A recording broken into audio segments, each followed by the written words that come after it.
ব্রহ্ম মুহূর্তে ঘুম থেকে উঠে মঙ্গল আরতি দর্শন করা, তুলসী আরতি করা এবং তুলসীর প্রদক্ষিণ করা, গুরু পূজা করা এবং গোল্ডেন টেম্পলে গিয়ে প্রভুপাদের আরতি করা, এরপর সবাই মিলে মালা জপ করা, সবকিছু মিলিয়ে ভগবানের যেন গোলক বৃন্দাবনে হারিয়ে গেলাম। সবকিছু ঘিরেই ভগবান শ্রীকৃষ্ণ। তো আমাদের নববৃন্দাবনের তৃতীয় দিনের সকালের ব্লগটা আজকে শেয়ার করতে যাচ্ছি। আশা করি আপনাদের ভালো লাগবে। তো চলুন এখান থেকে শুরু করা যাক। হরে কৃষ্ণ, নমস্কার সবাইকে। আমার নববৃন্দাবনের আরেকটা ব্লগে সবাইকে স্বাগত জানাই। প্রথমে সকালে ঘুম থেকে উঠে আমি শাড়ি নিয়েছি, একটা ব্লাউজ নিয়েছি। এখন হচ্ছে প্রায় বাজে কতটা তোমাদেরকে দেখাবো। তো আমি উঠেই প্রথমে শাওয়ার নিয়ে শাড়ি পরে নিয়েছি আর তাড়াহুড়ো করে রেডি হচ্ছি, কারণ অনেক বেজে গিয়েছে। আমি প্রায় উঠেছিলাম তখন 4:50 মতো বাজে। এখন দেখো 5:06 মতো বেজে গিয়েছে। আমি তাড়াতাড়ি আদরকে রেডি করে দিয়েছি, জামা পরে দিয়েছি আর আদরের বাবা তার সবকিছু করে দিয়েছে। এদিকে দেখো আমার বড় এখানে উঠে গিয়েছে, আমার প্রভু উঠে পড়েছে এখানে এবং আমরা সবাই একসাথে মঙ্গল আরতির জন্য যাচ্ছি।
If you like to join second Mangala at Palace of Gold, it's 6 o'clock. Please be on time. 7 o'clock milking of the cows in Goshala. Srila Prabhupada and Sri Radha Vrindavan Chandra. Yesterday book distribution stories. Gambhira Gaurav Prabhu distributed 5 Mahavibhus. The name Krishna means all attractive. God attracts everyone. That is the definition of Hare Krishna bolo. Hare Krishna. हाँ? हरे कृष्ण बोला। আমরা মঙ্গল আরতি, তুলসী আরতি নিয়মিত করে এখন আমরা প্রভুপাদের golden টেম্পলে যাচ্ছি প্রভুপাদের আরতি করতে, মঙ্গল আরতির জন্য। তো সবাই যাচ্ছি। Morning walk. হরি বল। কৃষ্ণ কৃষ্ণ কৃষ্ণ হরে হরে, হরে রাম হরে রাম। তো গাড়ি করে প্রায় 1 মিনিটের পরে আমরা চলে আসলাম হচ্ছে যে গোল্ডেন টেম্পলে। আমরা তাড়াহুড়ো করে যাচ্ছিলাম, কেননা তাড়াতাড়ি শুরু হয়ে যাবে, ঠিক 6টা বাজে শুরু হয়ে যাবে মঙ্গল আরতি গোল্ডেন টেম্পলে। তো আমরা এখানে যাচ্ছি, সবাই এখানে একসাথে যাচ্ছি। আমার আদরও কিন্তু আজকে ঠিক 4:50 উঠে পড়েছে আমার সাথে। ও কিন্তু ঘুমাতে চাচ্ছিল একটু করে। মাম্মা যখন বলছে মাম্মা আমি একটু ঘুমাই। যখন বললাম ঘুম থেকে উঠে বাবা আমরা কীর্তন করতে যাচ্ছি, তখন ঠিক ঠিক আমার আদর খুব সুন্দর করে উঠে গিয়েছে। আর এখন আমরা সবাই একসাথে যাচ্ছি গোল্ডেন টেম্পলে মঙ্গল আরতির জন্য। সকালটা ভগবানের নাম দিয়ে শুরু হয়ে গিয়েছে, এত সুন্দর লাগছিল। তো চলো, কালকে দেখাতে পারিনি তোমাদেরকে গোল্ডেন টেম্পলের ভিতরটা, আজকে দেখিয়ে দিচ্ছি। দেখো কত সুন্দর গোল্ডেন টেম্পলের ভিতরটা। যেমন নাম গোল্ডেন টেম্পল, তেমন কিন্তু কাজেও বটে। এখানে কিন্তু গোল্ড দিয়ে বানানো একটা টেম্পল রয়েছে। তো তোমাদেরকে বিকালে সেটা ব্লগে দেখাচ্ছি। আপাতত এখন চলো মঙ্গল আরতিটা করে আসি। দেখো এখন কিন্তু শুরু হবে মঙ্গল আরতি। তো চলো, আর এখানে প্রভুপাদের দর্শন করে নাও সবাই মিলে। আমরা এখন শুরু করতে যাচ্ছি মঙ্গল আরতি।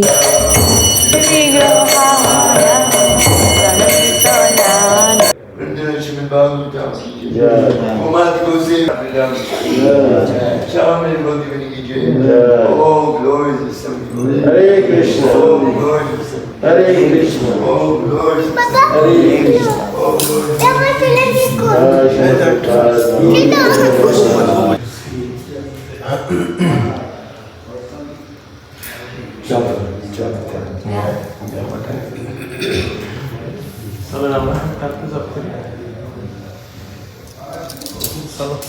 মঙ্গল আরতি শেষ করে এখন আমরা সবাই বের হয়ে যাচ্ছি। দেখো প্রভুপাদের দর্শন শেষে এখন দরজা বন্ধ করে দিয়েছে। এখন কিছুক্ষণ আমরা গোল্ডেন টেম্পলের আশেপাশে থাকবো, কিছুক্ষণ মালা জপ করে প্রদক্ষিণ করব ভগবানের। আর এখানে কিন্তু দেখো প্রভুপাদের বিভিন্ন ধরনের বই রাখা রয়েছে। আর হচ্ছে যে যারা যারা মালা জপ করতে চায় তাদের জন্য মালা রেখা হয়ে গিয়েছে। আমরা এখন এখান থেকে একটা একটা করে মালা নিয়ে নিচ্ছি, এবং পরে যখন আমাদের মালা জপ শেষ হয়ে যাবে তখন আমরা ব্যাক করে দিব। দেখো সবাই নিয়ে নিয়েছে মালা, বাচ্চারাও নিয়ে নিয়েছে। এদিকে আমার প্রভু মালা জপ করছি হাঁটতে হাঁটতে।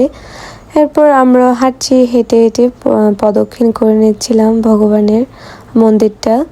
আর হচ্ছে যে দেখো, আর ভগবানের কি সুন্দর অপরূপ দৃশ্য, ভগবানের সৃষ্টি বলো। আমরা যারা প্রবাসে আছি, যারা ভগবানের দর্শন করার জন্য আমরা ইন্ডিয়াতে বা দেশে যেতে পারছি না, তারা এখানে দর্শন করার জন্য প্রভুপাদ সুন্দর একটি নববৃন্দাবন তৈরি করে দিয়ে গিয়েছেন, যেখানে আমরা প্রতি বছর আসতে পারি আর ভগবানের দর্শন করতে পারি। প্রভুপাদ যেখানে ছিলেন সেখানে অবশ্যই ভগবানের দর্শন তো মিলবেই। আর এদিকে দেখো আমার আদরকে, সেও এখানে হাঁটতে হাঁটতে মালা জপ করছিল। বাচ্চারা যেটা দেখবে সেটাই শিখবে, তাই মা বাবাদের উচিত সঠিক সময়ে সঠিক শিক্ষাটা প্রদান করা। বাচ্চাদেরকেও শেখানো দরকার আমাদের ধর্ম সম্বন্ধে, আমাদের ভগবানের সম্বন্ধে সবকিছু দেখানো বা শেখানোর।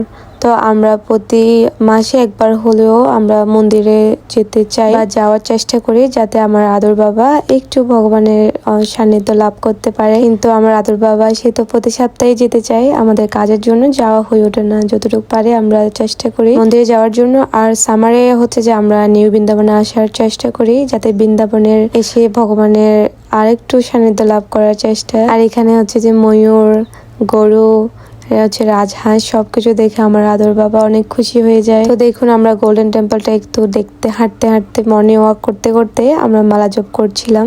হরে কৃষ্ণ কৃষ্ণ কৃষ্ণ হরে হরে, হরে রাম হরে রাম রাম রাম হরে হরে, কৃষ্ণ কৃষ্ণ কৃষ্ণ কৃষ্ণ হরে হরে রাম হরে রাম রাম রাম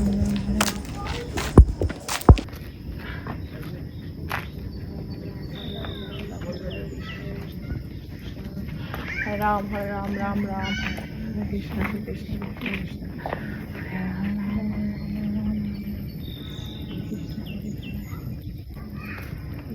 গোল্ডেন টেম্পলটা প্রদক্ষিণ করতে করতে মালা জপ করে যাচ্ছি। খুব ভালো লাগছিল, মনে হচ্ছে ভগবানকে অনেক কাছ থেকে ফিল করতে পারছি। আত্মা আর পরমাত্মার মধ্যে একটা সম্পর্ক তৈরি করছি, এটাই মনে হচ্ছে। আসলে কিছু কিছু সময় আমাদের এটা করা উচিত, আত্মা আর পরমাত্মার মধ্যে কানেকশনটা তৈরি করা। আমার আদর আসার পর শুধু বলছিল জয় বৃন্দাবন, জয় গোলকধাম। এখানে এসে কিছু ভক্তদের সাথে দেখা হয়ে গিয়েছিল আমাদের, তাই আমরা এখানে ভক্তরা কোথা থেকে আসলো প্রভুদের ওখানে জিজ্ঞাসা করছিল। ওনারা যদিও বা ইন্ডিয়ান, তো সবাই এখানে কথা বলছিল যে কে কোথা থেকে আসলো, কে কোথায় থাকে, কে কোথায় বা কখন বৃন্দাবনে গিয়েছিল, সবকিছু এখানে শেয়ার করছিল। এরপর আমরা চলে যাচ্ছি আবার আমাদের নিউ বৃন্দাবনে। এখান থেকে গোল্ডেন টেম্পল থেকে নিউ বৃন্দাবন প্রায় 1 মিনিটের মতো ডিফারেন্স। পুরো এরিয়াটা অনেক সুন্দর। তো আমরা যদিও হাঁটতে হাঁটতেও শেষ হবে না। দেখো আমার আদর এখনো তার ঘুম পাচ্ছে না, যদিও বা কিছুক্ষণ পরে সে ঘুমিয়ে পড়বে আবার। তো আমরা এখন চলে যাচ্ছি আবার আবার মন্দিরে। এখন হচ্ছে গুরু পূজা হবে, তাই গুরু পূজা করার জন্য সবাই মন্দিরে ঢুকছিলাম আমরা। এখন গুরু পূজা দর্শন করুন এবং গুরু বন্দনা করে দেখতে থাকুন।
গুরু বন্দনা শেষ করে রুমে গিয়ে আমি চেঞ্জ করে আসছি। হঠাৎ করে বৃষ্টি শুরু হচ্ছিল, তাই আজকে প্রসাদ বাইরে দিবে না, তাই প্রসাদমলয়ে চলে যাচ্ছি আমরা। এখানে ভিতরে দিবে। আমি বৃন্দাবনে আসার পর ফার্স্ট টাইম প্রসাদমলয়ের ভিতরে আসছি, কেননা সবসময় বাইরে প্রসাদ নিয়েছিলাম। আজকে যেহেতু বৃষ্টি শুরু হচ্ছে বাইরে, তাই এখানে ভিতরে দিচ্ছিল। তো এই তো প্রসাদ নিয়ে নিলাম। আজকে প্রসাদে ছিল ফ্রুটস, এরপর হচ্ছে যে বেগুনি, আর হচ্ছে যে খিচুড়ি, আর এটাই হচ্ছে যে সকালের ব্রেকফাস্ট। ফাইনালি আমার বড় একটু করে খাবে, কেননা তার ইন্ডিয়ান খাবার রান্না করা খেতে খুবই একটু পছন্দ কম। ওই যে বাঙালি খাবার তার খুবই পছন্দ, কিন্তু আজকে যেহেতু একটু খিচুড়ি রান্না করেছে ব্রেকফাস্টে, তার কিন্তু খিচুড়ি খুবই পছন্দ। একটু করে মুখে লেগেছে প্রসাদ, তাই খিচুড়ি খাচ্ছিল ইয়ামি ইয়ামি করে। আর হচ্ছে যে বেগুনি ভাজি, তো তার বেগুনি কিন্তু বরাবরই খুবই পছন্দ। আজকে ব্লগটা এখানে শেষ করছি। বিকালের ব্লগটা নেক্সট ব্লগে থাকছে। সবাইকে বাই বাই, হরে কৃষ্ণ।